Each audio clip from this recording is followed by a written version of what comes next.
I've never been the type to suspect my wife Jessica of cheating. We had a pretty normal life, shared a house, good jobs, a kid, and a lot of plans for the future. Sure, she could be bitchy and manipulative when she didn't get her way, but I always chalked that up to her personality. Nothing really made me suspicious until a few months ago when everything started to feel off. She became more distant, less interested in sex, and would brush off my questions with that irritating smirk she always had like she knew something I didn't. The first real alarm bell went off when I noticed her phone constantly pinging late at night, even when she claimed she was asleep. I'd see her sneaking around, hiding the screen, or quickly shoving it into her purse when I walked into the room. I didn't think much of it at first. Maybe she was talking to her sister or a friend. But then I started noticing the small things. Her phone bill spiked unexpectedly, and there were new apps I didn't recognize. She'd brush me off with sarcastic comments like, "Relax, it's just some work stuff," or "You're paranoid, seriously." That was her usual defense when she was caught in a lie, deny, distract, and throw some insults my way. One day, I decided to check her phone while she was in the shower. I know, big mistake, but I couldn't shake the feeling that something was wrong. I found a string of messages with someone named GamerPro, a nickname I'd never heard before. The messages were flirty, filled with emojis, and a lot of talk about strategy sessions that somehow sounded more like seduction than anything else. But what really caught me off guard was the videos. I found clips of her and this guy, apparently during their strategy sessions, in which they kept whispering about how good the sex was, how they couldn't wait to meet up, and how nobody would ever find out. I swear I could feel my blood boiling just reading it. I sat there in the dark, stunned. My mind refused to process what I was seeing. My wife, who I thought I knew so well, was cheating on me with a guy I had been coaching for the upcoming national championship. That's when I realized she'd been lying to me for months, maybe longer. Everything suddenly made sense. The late nights out, the secretive phone calls, her increased distance when I asked about her plans. She'd been lying right to my face, and I was the one who had been blind to it all. That moment, staring at the screen, I felt a mixture of shock, betrayal, and a terrible kind of fury I'd never experienced before. The next few days were a blur. I kept replaying everything I found, trying to make sense of how I missed all the signs. Jessica, my wife, was still acting like nothing had changed, smirking when I brought up trivial stuff, throwing her bitchy comments like she was trying to push me away. But I wasn't about to let her get away with it anymore. I knew I had to confront her, but I also needed time to plan my next move. I didn't want to go in blind, especially not against someone like her. One night, I decided I couldn't hold it in anymore. I waited until she came home from her work event, which I now knew was just code for hanging out with her new boyfriend, or whatever he was. She strutted into the house, her usual cocky attitude in full display. I stood in the living room, arms crossed, waiting for her to acknowledge that I knew everything. When she saw me, her face shifted. She looked annoyed, surprised, maybe even a little worried. "So you went through my phone," she snapped, trying to act like it was no big deal.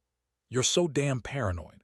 "I saw the messages, Jessica," I interrupted, voice cold and steady. "The videos, the texts, how long has this been going on? Since when were you cheating on me with some gamer guy?" She scoffed and rolled her eyes. "Oh, please, you're overreacting. It's just some stupid thing. It's not a big deal. We're just friends, okay? You're making a mountain out of a molehill." I couldn't hold back my anger anymore. "Friends, really? You think I'm stupid? I saw the videos, Jess. You and him whispering about sex, about how you're going to meet up, how good it is. Do you honestly think I don't know what's going on?" She crossed her arms and looked at me with that bitchy smirk. "Look, you're always accusing me of stuff. Maybe you're just insecure or jealous. Honestly, I don't have time for your drama. I've been stressed, okay? And yeah, maybe I let some guy comfort me. Big deal." That was her standard line, deny, deny, deny, but I knew better. I could see the guilt behind her eyes even if she tried to hide it. I felt a surge of sadness mixed with rage. How could she lie to my face? How could she betray everything we had? I wanted to scream at her, but instead I asked, voice trembling, "So this has been going on for how long? Since when did you start cheating?" She hesitated, then looked away, her bitchy attitude slipping for just a second. "It's none of your business. I don't owe you explanations," she muttered. But I wasn't ready to let it go. I told her I needed space to think, that I wasn't going to be some fool anymore, letting her lie and manipulate. That's when I knew I had to plan my revenge, something sharper, something she wouldn't see coming. Because I wasn't just going to walk away from this betrayal. No, I was going to make her regret ever crossing me. Over the next few days, I threw myself into planning. I knew Jessica's ego was fragile and her attitude only fueled my resolve. I wasn't going to confront her again until I had my ducks in a row. I spent hours digging through her phone, finding every message, every video, every little piece of proof I could get. I also watched her online activity. She was still sneaking around with that guy, still lying. It was clear she thought she was invincible, that her little secret was safe. That was her mistake. I set up a few things behind her back, hidden cameras, a recording device in the room where she always seemed to be hiding her phone. I wanted proof that she'd been lying about everything, and I wanted her to see I was serious. I wasn't just going to accuse her blindly. I was going to catch her red-handed, then confront her with everything. I also contacted this guy, who turned out to be a professional gamer named Ryan, a guy I had coached for the championship. It hit me like a punch. My wife, Jessica, was cheating on me with someone I had trusted and helped. Along the way, that made it worse. One evening, I decided it was time. I set everything up, hit record on my phone and camera, and waited. Jessica came home, her usual cocky attitude in full force.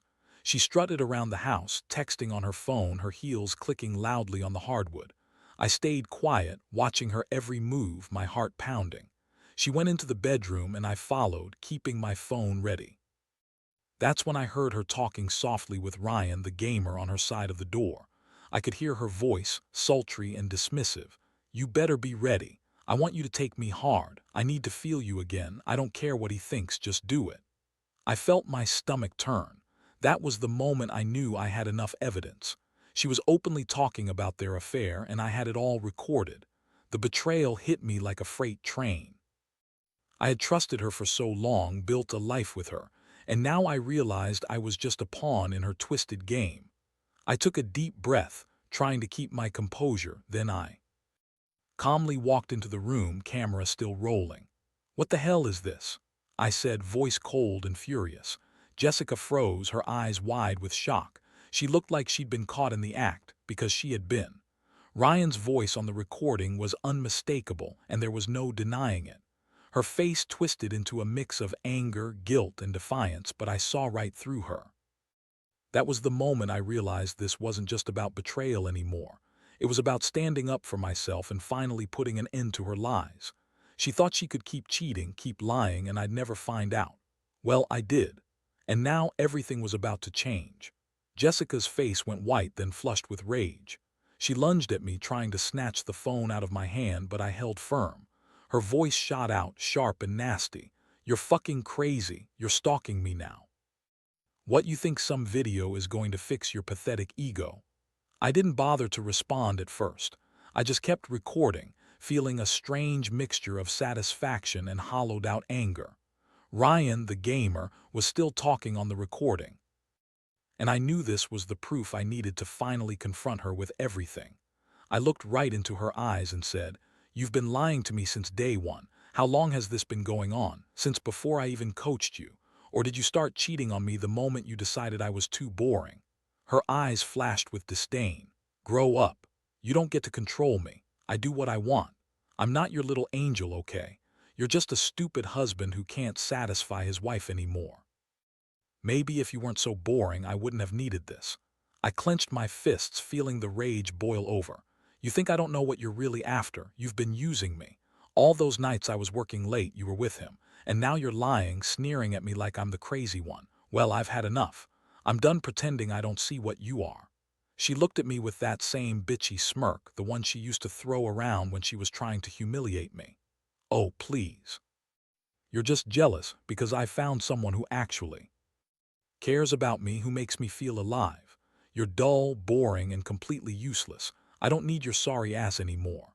That was the final straw. I finally realized that this wasn't about just catching her in a lie or proving she was unfaithful. It was about how much she had degraded herself and how much I'd been blind to her true nature.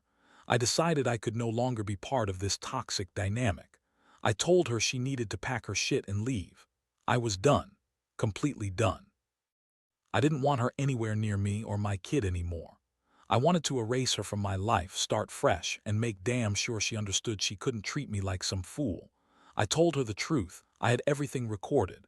Every lie, every sneaky message, every orgasm she shared with Ryan. I was going to show it to her family, her friends, and the world if I had to. Her face twisted with fury and contempt, but I didn't care anymore. I knew this was only the beginning. From that moment, I made up my mind.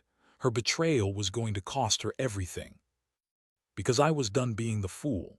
The aftermath hit harder than I expected.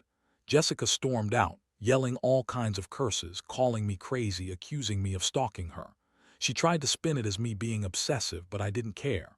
I had what I needed and I knew I had to act fast. I took all the recordings, the videos, the messages I'd uncovered, and I organized everything clearly. I was going to show her family, her friends, anyone who needed to see her true face. I contacted a lawyer just to get some advice. The plan was simple. I wanted a divorce, I wanted full custody of my kid, and I wanted her out of my life for good.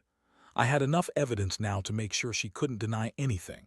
When she realized I was serious, she started the usual crying and begging, acting all innocent, calling herself a victim, saying I was crazy and possessive.